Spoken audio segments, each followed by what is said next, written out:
ಕಾಂಗ್ರೆಸ್ನಲ್ಲಿ ತಿಂಗಳ ಕ್ರಾಂತಿಗೆ ಬ್ರೇಕ್ ಬಿದ್ದಂತೆ ಕಾಣ್ತಾ ಇದೆ. ಕಳೆದ 4 ತಿಂಗಳಿನಿಂದ ನಾವು ನೋಡ್ತಾನೆ ಇದ್ದೀವಿ. ಇದೇ ತಿಂಗಳು ಕ್ರಾಂತಿ, ಇದೇ ತಿಂಗಳು CM ಬದಲಾವಣೆ ಅಂತೆಲ್ಲ ಒಂದು ಬಣ ಬಲವಾಗಿ ನಂಬ್ಕೊಂಡು ಕುಳಿತಿದೆ. ಮತ್ತೊಂದು ಬಣ ಯಾವುದೇ ಕಾರಣಕ್ಕೂ ಬದಲಾವಣೆ ಇಲ್ಲ ಅಂತ ಹೇಳ್ತಾ ಇದೆ. ಇದುವೇ ಇವತ್ತಿನ ಪಂಚಾಯಿತಿಯ ಮೊದಲ ಸುದ್ದಿ. ರೈಲು ಎಂಜಿನ್ ಸದ್ದು. ಇದು ನಾವು ಹೇಳ್ತಿರೋದಲ್ಲ, ಕಾಂಗ್ರೆಸ್ MLC BK ಹರಿಪ್ರಸಾದ್ ಅವರು ಮಾಡಿರುವಂತಹ ವ್ಯಾಖ್ಯಾನ. DK ಶಿವಕುಮಾರ್ ಅವರನ್ನ ರೈಲ್ವೆ ಎಂಜಿನ್ಗೆ ಹೋಲಿಸಿದ್ದಾರೆ BK. ಅದು ಎಂಥ ಎಂಜಿನ್ ಅಂದರೆ, ನಿಲ್ದಾಣಕ್ಕೆ ಬಂದಾಗ ಸದ್ದು ಮಾಡ್ತಾ, ಹೋಗುವಾಗ ಮತ್ತೆ ಸದ್ದು ಮಾಡ್ತಾ ಹೋಗುವಂತಹ ರೈಲ್ವೆ ಎಂಜಿನ್. ನಿಲ್ದಾಣದಲ್ಲಿ ಹೇಗಿರುತ್ತೆ ಅನ್ನುವಂಥದ್ರ ಬಗ್ಗೆ ಅವರು ಎಕ್ಸ್ಪ್ಲೇನ್ ಮಾಡಿದ್ದಾರೆ. ಅವ್ರಿಗೂ ಕೂಡ ಈ ರೈಲ್ವೆ ಬಂಡೆ ಅಲ್ಲ, ರೈಲ್ವೆ ಇಂಜಿನ್ಗೆ ಹೋಲಿಕೆ ಮಾಡಿದಾಗ ಇದು ಕೇವಲ ಸದ್ದು ಮಾಡುವಂಥದ್ದಷ್ಟೇ ಅನ್ನುವಂಥ ಅರ್ಥ ಮಾತ್ರ ಕೊಡುತ್ತೆ ಅನ್ನುವಂಥ ಕಾರಣಕ್ಕೆ ಏನೋ ನಂತರ ಅವರು ಹೇಳಿದರೆ, ಸಿದ್ದರಾಮಯ್ಯವರು ಕೂಡ ರೈಲ್ವೆ ಇಂಜಿನ್ ಇದ್ದಂಗೆ 2 ಇಂಜಿನ್ ಇದೆ ನಮ್ಮ ಪಕ್ಷಕ್ಕೆ ಮತ್ತು ಸರ್ಕಾರಕ್ಕೆ ಇರುವಂತಹ ಇಂಜಿನ್. ಇವೆರಡೂ ಕೂಡ ಒಂದೇ ಟ್ರ್ಯಾಕ್ನಲ್ಲಿ ಹೋಗ್ತಾ ಇರುವಂಥ ಡಬಲ್ ಇಂಜಿನ್ ಸರ್ಕಾರ ಅಂತೇಳಿ ಹೇಳ್ಕೊಂಡಿದ್ದಾರೆ ಸಮಜಾಯಿಷಿಗಳನ್ನು. ಮತ್ತೊಂದೆಡೆ ಸಚಿವ ಡಾಕ್ಟರ್ SC ಮಹದೇವಪ್ಪ ಅವರು ಬೀದಿ ನಾಯಿಗಳಿಗೆ ಹೋಲಿಸಿದ್ದಾರೆ ನಾಯಕತ್ವ ಬದಲಾವಣೆ ಬಗ್ಗೆ ಮಾತಾಡುವವರನ್ನು. ಅಷ್ಟೇ ಅಲ್ಲ, ನಾಯಿ ಬಾಲಕ್ಕೂ ಅಂಥವ್ರನ್ನ ಕಟ್ಟಿದ್ದಾರೆ. ಹೈಕಮಾಂಡನ್ನು ನಾವು ಅಲ್ಲಾಡ್ಸೋಕ್ಕಾಗತ್ತಾ ಅಥವಾ ಹಿಂಗೆ ಹೇಳಿ ಅಂತೇಳಿ ನಾವು ಹೇಳೋಕ್ಕಾಗತ್ತಾ? ಇಲ್ಲಿ ಬಾಲನೇ ನಾಯಿನ ಅಲ್ಲಾಡಿಸೋದಕ್ಕೆ ಹೊರಟಿದೆ ಅನ್ನುವಂತಹ ರೀತಿಯಲ್ಲಿ ನಾಯಿ ಬಾಲಕ್ಕೂ ಕಟ್ಟಿದ್ದಾರೆ. ಯಾರೆಲ್ಲ ನಾಯಕತ್ವ ಬದಲಾವಣೆಯ ಬಗ್ಗೆ ಮಾತನಾಡ್ತಾ ಇದ್ದಾರಲ್ಲ ಅಂಥವ್ರು. ಕಾಂಗ್ರೆಸ್ನೊಳಗೆ ಈ ರೀತಿಯಾದಂತಹ ಮಾತುಗಳು, ವ್ಯಾಖ್ಯಾನಗಳು ಒಂದು ಕಡೆಯಿಂದ ಬರ್ತಾ ಇದ್ದರೆ, ಮತ್ತೊಂದು ಕಡೆಯಲ್ಲಿ ಫಾರಿನ್ ಟ್ರಿಪ್ಗಳು ಹೊರಟು ಕುಳಿತಿದ್ದಾರೆ ಶಾಸಕರುಗಳು. ಲಗೇಜ್ ಎಲ್ಲ ರೆಡಿ ಆಗಿದೆ. ಹೊರಟು ಹೋಗೋರು ಎಷ್ಟು ಮಂದಿ ಅನ್ನುವಂಥದ್ದು ಅಧಿಕೃತವಾಗಿ ದೃಢಪಡುವಂಥದ್ದು ನಾಳೆನೇ ಅನ್ನುವಂತಹ ಪರಿಸ್ಥಿತಿಯಲ್ಲೂ ಕೂಡ ಕಾಂಗ್ರೆಸ್ ಪಕ್ಷದಲ್ಲಿ ನಡೀತಾ ಇದೆ. ಅಷ್ಟರ ಮಟ್ಟಿಗೆ ಗೌಪ್ಯತೆಯನ್ನು ಕಾಪಾಡಿಕೊಳ್ತಾ ಇದ್ದಾರೆ ಶಾಸಕರುಗಳು. ಇದರ ಬಗ್ಗೆ ಒಂದು ವಿವರವಾದಂಥ ವರದಿಯನ್ನು ತೋರಿಸ್ತೀನಿ ಇವತ್ತಿನ ಪಂಚಾಯಿತಿಯ ಮೊದಲ ಸುದ್ದಿ. ಇನ್ನು ಇವತ್ತಿನ ಪಂಚಾಯಿತಿಯ ಎರಡನೇ ಸುದ್ದಿ, ಮರಣದಂಡನೆ. ಅಪರೂಪದ ತೀರ್ಪನ್ನು ಇವತ್ತು ಗಂಗಾವತಿಯ ಸೆಷನ್ಸ್ ಕೋರ್ಟ್ ನೀಡಿದೆ. ವಿದೇಶಿ ಮಹಿಳೆಯ ಮೇಲೆ ಅತ್ಯಾಚಾರ ಎಸಗಿ ಆಕೆಯ ರಕ್ಷಣೆಗೆ ಬಂದಾತನನ್ನು ಕೊಂದು ಮುಗಿಸಿದ್ರು ನಡುರಾತ್ರಿಯ ಕಿರಾತಕರು. ಈಗ ಆ ಕಿರಾತಕರನ್ನು ನೇಣುಗಂಬಕ್ಕೆ ಏರಿಸೋದಕ್ಕೆ ಕೋರ್ಟ್ ತೀರ್ಪು ನೀಡಿದೆ. ಹಾಗಿದ್ರೆ ಆ ಭೀಭತ್ಸ ಪ್ರಕರಣ ಯಾವುದು, ಯಾವ ಕಾರಣಕ್ಕಾಗಿ ಕೋರ್ಟ್ ಮರಣದಂಡನೆಯ ತೀರ್ಪನ್ನು ಕೊಟ್ಟಿದೆ ಅನ್ನೋದನ್ನು ಕೂಡ ವಿವರಿಸ್ತೀನಿ ಇವತ್ತಿನ ಪಂಚಾಯಿತಿಯ ಎರಡನೇ ಸುದ್ದಿಯಲ್ಲಿ. ಈಗ ಮೊದಲ ಸುದ್ದಿ ಕಡೆಗೆ ಹೋಗೋಣ. ಬಹಳ ಮುಖ್ಯವಾಗಿ ರೈಲು ಎಂಜಿನ್ನ ಸದ್ದು. ಶಿವಕುಮಾರ್ ಅವರು ದೆಹಲಿಗೆ ಹೋದಾಗಲೂ ಸೌಂಡ್ ಆಗುತ್ತೆ, ಬರುವಾಗಲೂ ಸೌಂಡ್ ಆಗುತ್ತೆ ಅನ್ನುವಂಥ ರೈಲು ಎಂಜಿನ್ನ ಸದ್ದುಗೆ ಹೋಲಿಕೆ ಮಾಡಿದ್ದಾರೆ BK ಹರಿಪ್ರಸಾದ್ ಅವರು. ರೈಲು ಎಂಜಿನ್ನು ರೈಲ್ವೆ ಸ್ಟೇಷನ್ಗೆ ಬರುವಾಗ ಹೇಗೆ ಸೌಂಡ್ ಮಾಡುತ್ತೆ, ಹೋಗುವಾಗ ಹೇಗೆ ಸೌಂಡ್ ಮಾಡ್ಕೊಂಡು ಹೋಗುತ್ತೆ ಅಂತ ನಮಗೆಲ್ಲ ಗೊತ್ತಿದೆ. ಅಂದರೆ ನಾಯಕತ್ವ ಬದಲಾವಣೆ ಅನ್ನುವಂತಹ ವಿಚಾರ ಇದೆಯಲ್ಲ, ಹೇಗೆ ಕಾಂಗ್ರೆಸ್ನಲ್ಲಿ ಸದ್ದು ಮಾಡ್ತಾ ಇದೆ ಅಂತ ಹೇಳಿದರೆ, ರೈಲು ಇಂಜಿನ್ ಬಂದು ಹೋಗುವಾಗಿನ ಸದ್ದಿನ ರೀತಿಯಲ್ಲಿ ಅನ್ನಿಸ್ತಾ ಇದೆ ಕಾಂಗ್ರೆಸ್ನ ಹಿರಿಯ ನಾಯಕರುಗಳಿಗೂ ಕೂಡ. ಅಂದರೆ ಬದಲಾವಣೆ ಅನ್ನುವಂಥದ್ದಿಲ್ಲ, ಆದರೆ ಸದ್ದು ಮಾತ್ರ ಆಗ್ತಾ ಇದೆ ಅನ್ನುವಂತಹ ಧಾಟಿಯಲ್ಲಿ ಹೇಳಿದರು ಕೂಡ. ನಂತರ ಡಬಲ್ ಇಂಜಿನ್ನು, ಮುಂದಿನ ಇಂಜಿನ್ನು, ಹಿಂದಿನ ಇಂಜಿನ್ನು, ಪಕ್ಷದ ಇಂಜಿನ್ನು, ಒಂದೇ ಟ್ರ್ಯಾಕು, ಸರ್ಕಾರದ ಇಂಜಿನ್ನು, ಈ ರೀತಿಯಾದಂಥ ಎಂಜಿನ್ಗಳನ್ನು ಬದಲಿಸ್ತಾ, ಸೇರಿಸ್ತಾ, ಜೋಡಿಸ್ತಾ ಹೋಗುವ ಕೆಲಸ ಕೂಡ ನಡೆದಿದೆ. ಆದರೆ ಈ ಎಂಜಿನ್ ಸದ್ದು ಭಾಳ ಮಾರ್ಮಿಕವಾಗಿ ಹೇಳಿರ್ತಕ್ಕಂತಹ ಮಾತಾಗಿ ಗೋಚರಿಸ್ತಾ ಇದೆ. ಹಾಗೆಯೇ ಬೀದಿ ನಾಯಿಗಳನ್ನು ಹಿಡಿದು ಒಳಕ್ಕೆ ಹಾಕಿ ಅಂತೇಳಿ ಹೈಕೋರ್ಟ್ ಹೇಳಿದೆ ಅಂತ ನಾಯಕತ್ವ ಬದಲಾವಣೆಯ ವಿಚಾರಕ್ಕೆ ಸಂಬಂಧಪಟ್ಟಂತೆ ಅವರ ಕಂಟಿನ್ಯೂಟಿ, ಅವರ ಮಾತಿನ ಕಂಟಿನ್ಯೂಟಿಯು ಕೂಡ ಅದೇ ರೀತಿಯಾಗಿಯೇ ಇತ್ತು. SC ಮಹದೇವಪ್ಪ ಅವರು ಹೇಳಿರ್ತಕ್ಕಂತಹ ಮಾತಿನ ಶೈಲಿಯು ಕೂಡ ಹಾಗೆಯೇ. ಯಾವ ಕಾರಣಕ್ಕೆ ಹಾಗಾದರೆ ಬೀದಿ ನಾಯಿಗಳು, ಯಾವ ಬೀದಿ ನಾಯಿಗಳನ್ನು ಒಳಕ್ಕೆ ಹಾಕಬೇಕಾಗಿದೆ? ವರದಿಯನ್ನು ತೋರಿಸ್ತೀನಿ. ಅವ್ರನ್ನ ಬಂಡೆ ಅಂತ ಕರೆಯೋದಕ್ಕಿಂತ ಜಾಸ್ತಿ ರೈಲ್ವೆ ಇಂಜಿನ್ ಅಂತ ಕರೀರಿ. ಇಬ್ಬರು ರೈಲ್ವೆ ಇಂಜಿನ್ಗಳೇ. ಸಿದ್ದರಾಮಯ್ಯನವರು ಕೂಡ ಒಂದು ಕಡೆ ರೈಲ್ವೆ ಇಂಜಿನ್, ಇವರು ರೈಲ್ವೆ ಇಂಜಿನ್. ಹೈಕಮಾಂಡ್ಗೆ ಡೈರೆಕ್ಷನ್ ಕೊಡೋರು ಯಾರು? ನಾನು ನೀವು ಕೊಡೋಕ್ಕಂತ ಅವರು ನಮಗೆ ಕೊಡಬೇಕು. ಬಾಲನೇ ನಾಯಿ ಅಲ್ಲಾಡಿಸ್ತಾರೆ. ಅವರಿಗೆ ಕೇಳ್ರಿ, ಯಾರು ಹೇಳಿದ್ದಾರೆ? ರಾಜ್ಯ ಕಾಂಗ್ರೆಸ್ನಲ್ಲಿ ಕುರ್ಚಿ ಕಚ್ಚಾಟದ ವಿಚಾರಗಳು ದಿನಕ್ಕೊಂದು ಹೇಳಿಕೆ ಮೂಲಕ ವಾರಕ್ಕೊಂದು ಆಯಾಮ ಪಡೆದುಕೊಳ್ಳುತ್ತಿದೆ. ಒಂದು ವಾರ ಡಿಕೆ ಆಪ್ತರು, ಇನ್ನೊಂದು ವಾರ ಸಿದ್ದು ಆಪ್ತರು, ಮತ್ತೊಂದು ವಾರ ತಟಸ್ಥರು, ಹೀಗೆ ಒಬ್ಬೊಬ್ಬರು ನೀಡುವ ಒಂದೊಂದು ಹೇಳಿಕೆಗಳು ಕೂಡ ಕುರ್ಚಿ ಲೆಕ್ಕಾಚಾರವನ್ನ ಬುಡಮೇಲು ಮಾಡುತ್ತಿವೆ. ಈಗ ಕಾಂಗ್ರೆಸ್ನ ಹಿರಿಯ ನಾಯಕರ ಸರದಿ ಬಂದಿದೆ.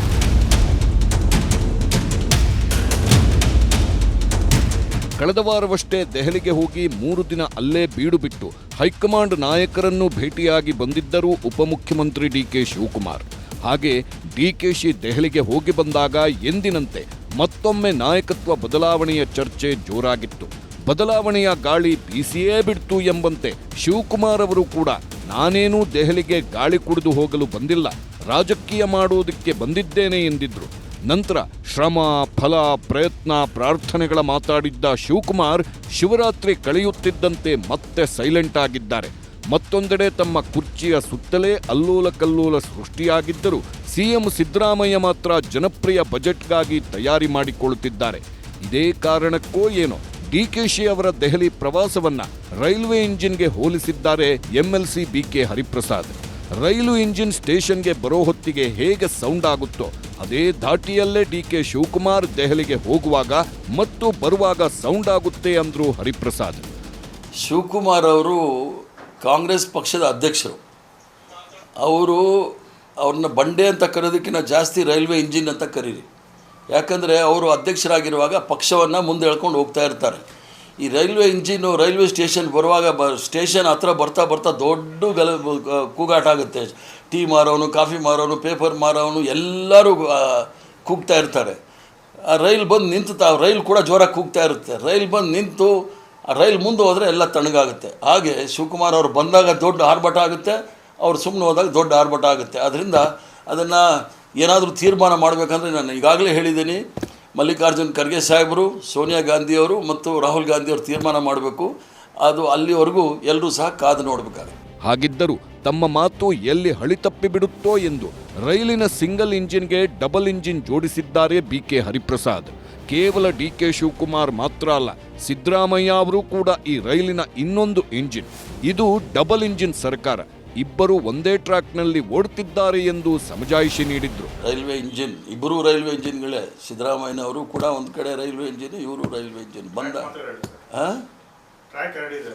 ಟ್ರ್ಯಾಕ್ ಎರಡೂ ಇಲ್ಲ, ಒಂದೇ 2 ಟ್ರ್ಯಾಕಲ್ಲಿ ಹೋಗೋಕ್ಕಾಗೋದಿಲ್ಲ, ಹಿಂದೆ ಮುಂದೆ ಇದೆ. ಸರ್ಕಾರ ಅಂದರೆ ಸಿದ್ದರಾಮಯ್ಯನವರು ಮುಂದಿದ್ದಾರೆ, ಹಿಂದೆಗಡೆ PCC ಅಧ್ಯಕ್ಷರು ಇರ್ತಾರೆ, ಅದು ಹಿಂದೆ ಇರುತ್ತೆ. ಪಾರ್ಟಿ ಅಂದಾಗ ಶಿವಕುಮಾರ್ ಮುಂದೆ ಇರ್ತಾರೆ, ಸಿದ್ದರಾಮಯ್ಯನವರು ಹಿಂದೆ ಇರ್ತಾರೆ. ಅದರಲ್ಲಿ ಏನು ಬೇರೆ ಏನೂ ಇಲ್ಲ.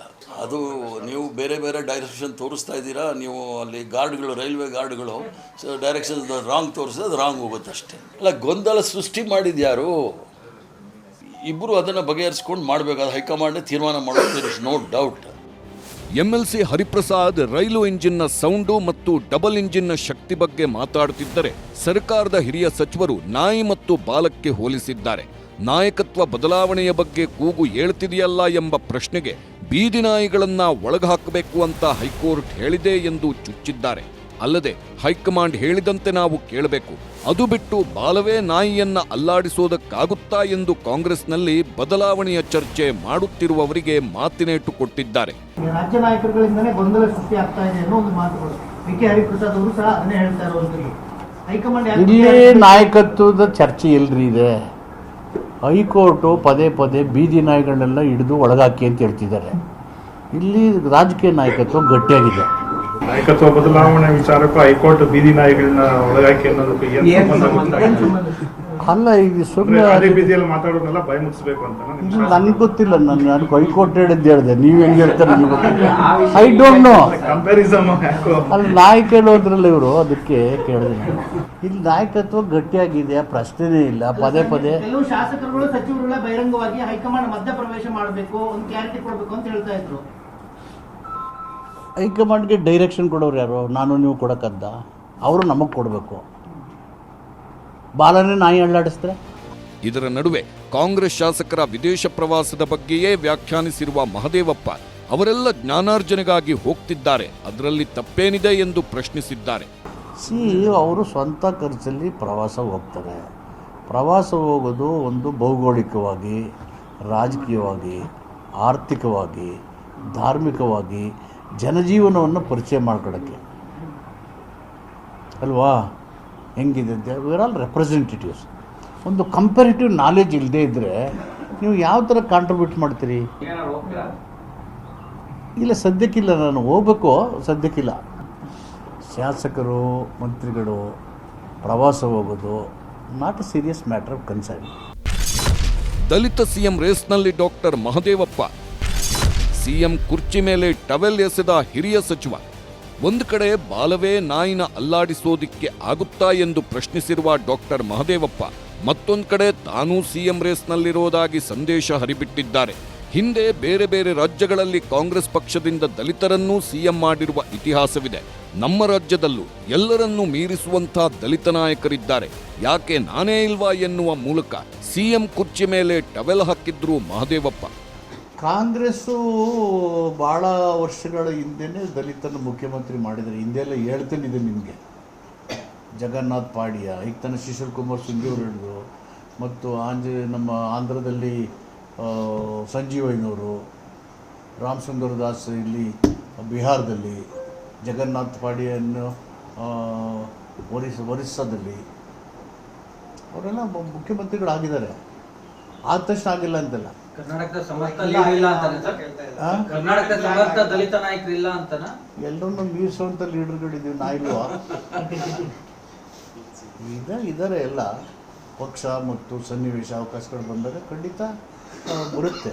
ಬರೋ ತನಕ ವೆಯ್ಟ್ ಮಾಡಬೇಕು. ನಾನು ಎಂದೂ ಪೂಜೆ ಮಾಡಿಲ್ಲ. ಸಿದ್ದರಾಮಯ್ಯ ಅಂತಂದ್ರೆ ಯಾರಿಗೂ ಪೂಜೆ ಮಾಡಿಲ್ಲ. ಓನ್ಲಿ ಅಂಬೇಡ್ಕರ್, ಬುದ್ಧ, ಬಸವ, ಅಂಬೇಡ್ಕರ್ ಬಿಟ್ಟು ನಾನು ಯಾರಿಗೂ ಪೂಜೆನೇ ಮಾಡಿಲ್ಲ. ನಮ್ಮ ಅವ್ವ ಪೂಜೆ ಮಾಡ್ತೀವಿ. ನಾನು ಯಾವುದರಲ್ಲೂ ನೊಂದಿಲ್ಲ, ಸಂತೃಪ್ತಿಯಾಗಿದ್ದೀನಿ. ನೊಂದೇ ಇಲ್ಲ. ನಾನು ನೊಂದವ್ರ ಪರವಾಗಂತೂ ನೋಯ್ತಾ ಇರ್ತೀನಿ. ಆದರೆ ರಾಜ್ಯ ಕಾಂಗ್ರೆಸ್ ನಾಯಕರ ಇಂತಹ ಹೇಳಿಕೆಗಳ ಬಗ್ಗೆ ಯಾವುದೇ ಪ್ರತಿಕ್ರಿಯೆ ಕೊಡಲಿಲ್ಲ ಎಐಸಿಸಿ ಅಧ್ಯಕ್ಷ ಮಲ್ಲಿಕಾರ್ಜುನ್ ಖರ್ಗೆ. ಯಾರ್ಯಾರು ಏನೇನು ಹೇಳಿದ್ದಾರೋ ಅದೆಲ್ಲವನ್ನೂ ಅವರನ್ನೇ ಕೇಳಿ ಎಂದು ಕಾರು ಹತ್ತಿ ಹೋದ್ರು. ಸರ್, ಮಹದೇವಪ್ಪ ಅವರು ಹೇಳಿದ್ದಾರೆ ಸರ್, ನಾಯಿ ಬಾಲ ಅಲ್ಲಾಡಿಸಬಾರ್ದು, ಬಾಲವನ್ನು ನಾಯಿನ ಆಡಿಸಬಾರ್ದು ಸರ್. ಹಾಗೆ ಅಧಿಕಾರ ಹಂಚಿಕೆ ವಿಚಾರದಲ್ಲಿ ಹೈಕಮಾಂಡ್ಗೆ ಇದು ಮಾಡಬಾರ್ದು, ಪ್ರಶ್ನೆ ಮಾಡಬಾರ್ದು ಅಂತ ಸರ್. ಎಲ್ಲ ಅವರಿಗೆ ಕೇಳ್ರಿ ಯಾರು ಹೇಳಿದ್ದಾರೆ, ಎಲ್ಲ ಅವರಿಗೆ ಕೇಳ್ರಿ ಯಾರು ಹೇಳಿದ್ದಾರೆ. ಹೀಗೆ ಒಂದು ಕಡೆ ಕಾಂಗ್ರೆಸ್ನಲ್ಲಿ ಕುರ್ಚಿ ಯುದ್ಧ ನಡೆಯುತ್ತಿದ್ರೆ, ಮತ್ತೊಂದೆಡೆ ನಮಗೂ ಇದಕ್ಕೂ ಸಂಬಂಧವಿಲ್ಲ ಎಂಬಂತೆ ಕಾಂಗ್ರೆಸ್ ಶಾಸಕರು ಫಾರಿನ್ ಟೂರ್ಗೆ ಸೂಟ್ ಕೇಸ್ ರೆಡಿ ಮಾಡಿಕೊಂಡು ನಿಂತಿದ್ದಾರೆ. ಪರ ವಿರೋಧ ಚರ್ಚೆಗಳ ಮಧ್ಯೆಯೂ ಕಾಂಗ್ರೆಸ್ ಶಾಸಕರು ಆಸ್ಟ್ರೇಲಿಯಾ, ನ್ಯೂಜಿಲೆಂಡ್ಗೆ ಹಾರಲಿದ್ದಾರೆ. 27 ಶಾಸಕರು, 7 ಎಂಎಲ್ಸಿಗಳು 3 ಟೀಮ್ಗಳಾಗಿ ಟೂರ್ ಹೊರಟಿದ್ದಾರೆ. ಕಲಬುರಗಿ ದಕ್ಷಿಣ ಶಾಸಕ ಅಲ್ಲಮಪ್ರಭು ಪಾಟೀಲ್, ಚಾಮರಾಜನಗರ ಶಾಸಕ ಸಿ ಪುಟ್ಟರಂಗಶೆಟ್ಟಿ, ಕಡೂರು ಶಾಸಕ ಕೆಎಸ್ ಆನಂದ್, ಕೆಆರ್ ನಗರ ಶಾಸಕ ರವಿಶಂಕರ್, ಬೀಳಗಿ ಶಾಸಕ ಜಿಟಿ ಪಾಟೀಲ್, ಹೆಗ್ಗಡದೇವನಕೋಟೆ ಶಾಸಕ ಅನಿಲ್ ಚಿಕ್ಕಮಾದು, ಹೊಸದುರ್ಗ ಶಾಸಕ ಬಿಜಿ ಗೋವಿಂದಪ್ಪ, ಕೊಪ್ಪಳ ಶಾಸಕ ರಾಘವೇಂದ್ರ ಹಿಟ್ನಾಳ್, ಕೊಳ್ಳೇಗಾಲ ಶಾಸಕ ಎಆರ್ ಕೃಷ್ಣಮೂರ್ತಿ, ನವಲಗುಂದ ಶಾಸಕ ಎನ್ಎಚ್ ಕೋನರೆಡ್ಡಿ, ಬಳ್ಳಾರಿ ಗ್ರಾಮೀಣ ಶಾಸಕ ಬಿ ನಾಗೇಂದ್ರ, ಕೋಲಾರ ಶಾಸಕ ಕೊತ್ತೂರು ಮಂಜುನಾಥ್, ಮಾಲೂರು ಶಾಸಕ ಎನ್ವೈ ನಂಜೇಗೌಡ ವಿದೇಶಕ್ಕೆ ಹಾರಲಿದ್ದಾರೆ. ಸ್ವಂತ ದುಡ್ಡಿನಲ್ಲಿ ವೈಯಕ್ತಿಕ ಟೂರ್ ಆದರೂ ಕೂಡ ಶಾಸಕರ ನಡೆ ಕುತೂಹಲ ಮೂಡಿಸಿದೆ. ಇದು ಯಾವ ಬಣನಲ್ಲ, ನಮ್ಮ ಬಣ ಅಂತಂದರು. ನಮ್ಮ ಬಣ ನಾವು ಹೋಗೋಣ. ಎಷ್ಟೊಂದು ಟೂರ್ ಹೋಗಿ ಬಂದಿದ್ದಾರೆ ಶಾಸಕರುಗಳು. ತಿಂಗಳು ಒಂದ್ಸಲ ಹೋಗಿ ಬರ್ತಾರೆ ಗ್ರೂಪಲ್ಲಿ.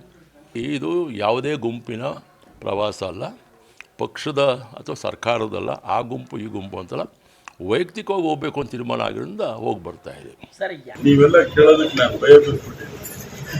ನಮ್ಮ ದುಡ್ಡಿನಾಗೂ ಹೋಗ್ಬಾರ್ದನಪ್ಪ ಅಂತ ಹೇಳಿ. ಈಗ ನಾವು ಬೇರೆ ಬೇರೆ ಕ್ಷೇತ್ರದಲ್ಲಿ ಕೆಲಸ ಇರೋದ್ರಿಂದ ನಾನು ಈ ಅದ ಫಿಕ್ಸ್ ಆಗಿದ್ದಿಲ್ಲ. ಅದು 3 ವಾರ ಆಯ್ತು. ಎಲ್ಲಿಗೆ ಹೋಗ್ಬೇಕಂತ ಫಸ್ಟು ಇದಕ್ಕೆ ಹೋಗ್ಬೇಕಂತಿದ್ವಿ, ಸೌತ್ ಆಫ್ರಿಕಾ, ಕೀನ್ಯಾ ಹೋಗೋಣ ಅಂತ ಪ್ಲಾನ್ ಮಾಡಿ. ಆಮೇಲೆ ಆಸ್ಟ್ರೇಲಿಯಾ, ನ್ಯೂಜಿಲೆಂಡ್ ಅಂತ ನಾನು ಹೋಗಿದ್ದೆ ಆಲ್ರೆಡಿ. ಹೋಗಿದ್ದೆ. ಹೀಗೆ ದುಡ್ಡು ಅವರದ್ದೇ, ಹೋಗೋರು ಅವರೇ. ಆದರೆ ಚರ್ಚೆ ಮಾತ್ರ ಇದರ ಸುತ್ತ ಜೋರಾಗಿದೆ. ಯಾಕಂದ್ರೆ ಫ್ಯಾಮಿಲಿ ಬದಲು ಶಾಸಕರೇ ತಂಡ ಕಟ್ಟಿಕೊಂಡು ವಿದೇಶ ಸುತ್ತಲು ಹೋಗಿರೋದ್ರ ಹಿಂದೆ ರಾಜಕೀಯದ ವಾಸನೆ ಜೋರಾಗಿಯೇ ಇದೆ. ಹಾಗಿದ್ದರೂ ಕಾಂಗ್ರೆಸ್ನಲ್ಲಿ ಒಗ್ಗಟ್ಟಿನ ಮಂತ್ರದ ಪಠಣ ಶುರುವಾಗಿದೆ. ಕೆಲವೊಂದಿಷ್ಟು ಶಾಸಕರು ವಿದೇಶಿ ಪ್ರವಾಸಕ್ಕೆ ಹೋದರೆ ತಪ್ಪೇನು? ತಮ್ಮ ಸ್ವಂತ ದುಡ್ಡಿನಿಂದ ತಮ್ಮ ಸ್ವಂತ ಇದರಿಂದ ವಿದೇಶಕ್ಕೆ ಹೋದ್ರೆ ತಪ್ಪೇನಿದೆ, ವಿದೇಶಕ್ಕೆ ಹೋಗಿ ಬರಲಿ. ಬಜೆಟ್ ಸೆಷನ್ 6ನೇ ತಾರೀಕು ಅನ್ನೋದ್ರಾಗ ವಾಪಸ್ ಬರ್ತಾರ. ಹೌದು, ರಾಜಕೀಯ ಶಕ್ತಿ ಬರಬೇಕು ಅಂತಂತಂದ್ರೆ ನಾವೆಲ್ಲ ಒಗ್ಗಟ್ಟಾಗಿರ್ಬೇಕು. ಒಗ್ಗಟ್ಟಲ್ಲೇ ಬಲ ಇರುವಂಥದ್ದು. ಹಿಂದುಳಿದ ವರ್ಗದವರೆಲ್ಲರೂ ಕೂಡ ಒಗ್ಗಟ್ಟಾಗಿದ್ರೆ ಮಾತ್ರ ನಾವು ರಾಜಕೀಯ ಶಕ್ತಿ ಪಡ್ಕೊಳಕ್ಕಾಗುತ್ತೆ. ನಮ್ಮ ಸಮುದಾಯ ಯಾವಾಗಲೂ ಕೂಡ ಒಗ್ಗಟ್ಟಾಗಿದ್ದು ಯಾವಾಗಲೂ ಕೂಡ ಸಿದ್ದರಾಮಯ್ಯ ಅವರಿಗೆ ಬೆಂಬಲ ಆಶೀರ್ವಾದ ಮಾಡಿದಿರಿ. ಕಾಂಗ್ರೆಸ್ ಶಾಸಕರ ಪ್ರವಾಸ ಇದೀಗ ಬಿಜೆಪಿ ಟೀಕೆಗಳಿಗೂ ಅಸ್ತ್ರವಾಗಿದೆ. ಸರ್ಕಾರವನ್ನು ತರಾಟೆಗೆ ತೆಗೆದುಕೊಂಡ್ರು.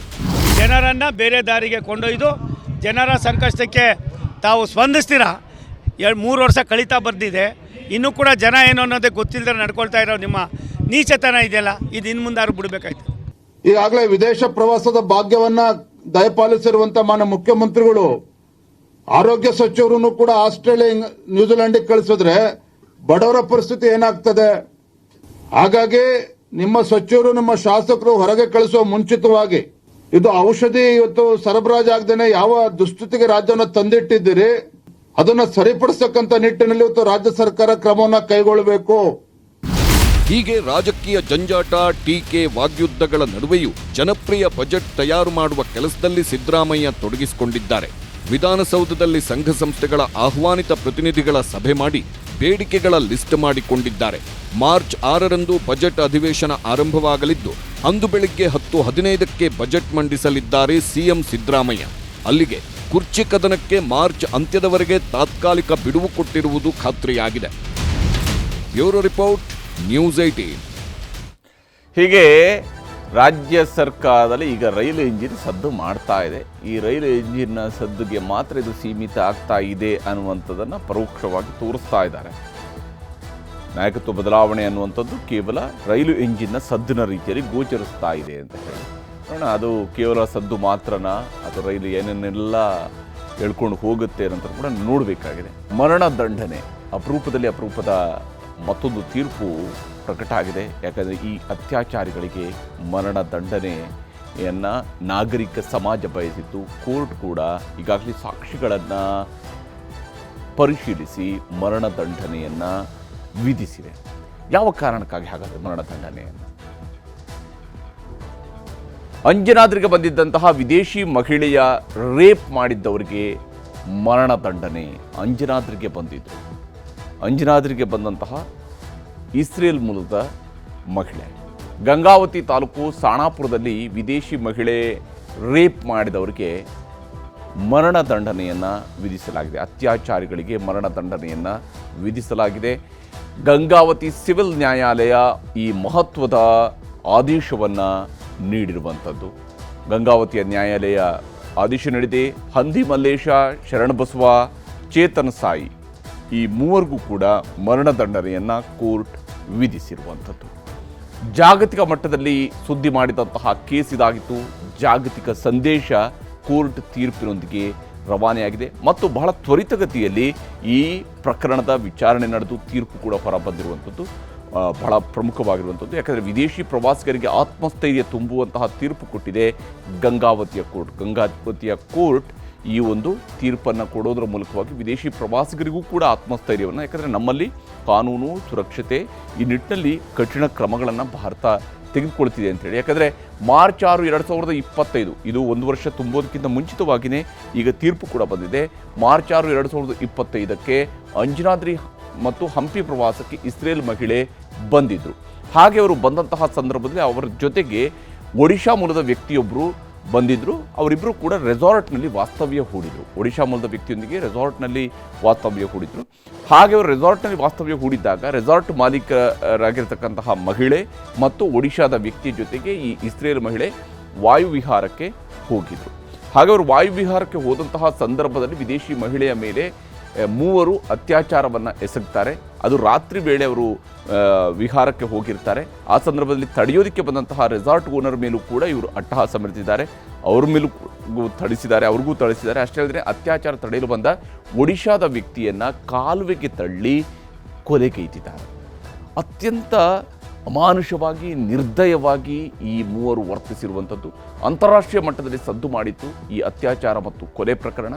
ಈ ಅತ್ಯಾಚಾರ ಮತ್ತು ಕೊಲೆ ಪ್ರಕರಣಕ್ಕೆ ಸಂಬಂಧಪಟ್ಟಂತೆ ಸಂಪೂರ್ಣ ಸಾಕ್ಷ್ಯವನ್ನು ಪೊಲೀಸರು ಕೂಡ ಸಂಗ್ರಹಿಸಿದ್ರು. ಮಾರ್ಚ್ 6, 2025 ಅತ್ಯಾಚಾರ ಮತ್ತು ಕೊಲೆಯಾಗುತ್ತೆ. ಈ ಪ್ರಕರಣಕ್ಕೆ ಸಂಬಂಧಿಸಿದಂತೆ ಮಾರ್ಚ್ 7, 2025 ಕೇಸ್ ದಾಖಲಾಗುತ್ತೆ. ಅಂದರೆ ಮಾರನೇ ದಿವಸ, ಅಂದರೆ ರಾತ್ರಿ ಈ ಅತ್ಯಾಚಾರ ಮತ್ತು ಕೊಲೆ ಆಗಿರುತ್ತೆ. ಮಾರನೇ ದಿವಸನೇ ಪ್ರಕರಣವನ್ನು ದಾಖಲಿಸ್ತಾರೆ. ಮಾರ್ಚ್ 8ನೇ ತಾರೀಕಿನಂದು ಈ ಮೂರನ್ನು ಕೂಡ ಬಂಧಿಸಲಾಗುತ್ತೆ. ಈ ಪ್ರಕರಣದ ಆರೋಪಿಗಳನ್ನು ಬಂಧಿಸಲಾಗುತ್ತೆ. ತಾಂತ್ರಿಕ ಮಾಹಿತಿ ಮತ್ತು ಸಾಕ್ಷ್ಯಾಧಾರಗಳನ್ನು ಪೊಲೀಸರು ಸಂಗ್ರಹಿಸ್ತಾ ಹೋಗ್ತಾರೆ. ಅವರು ಅಲ್ಲಿ ಇದ್ದಂತಹ ವಿಚಾರಗಳಿಗೆ ಸಂಬಂಧಪಟ್ಟಂಥ ಬಹಳಷ್ಟು ಸಾಕ್ಷ್ಯಗಳನ್ನು ಸಂಗ್ರಹಿಸ್ತಾರೆ.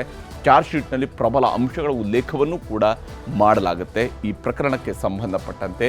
ಹೀಗಾಗಿ ಸುದೀರ್ಘ ವಿಚಾರಣೆಯ ನಂತರ ಫೆಬ್ರವರಿ 6, 2026 ಆರೋಪ ಸಾಬೀತಾಗಿರುತ್ತೆ. ಆದರೆ ಕೋರ್ಟ್ ತನ್ನ ಆದೇಶವನ್ನು ರಿಸರ್ವ್ ಮಾಡಿಟ್ಟಿರುತ್ತೆ.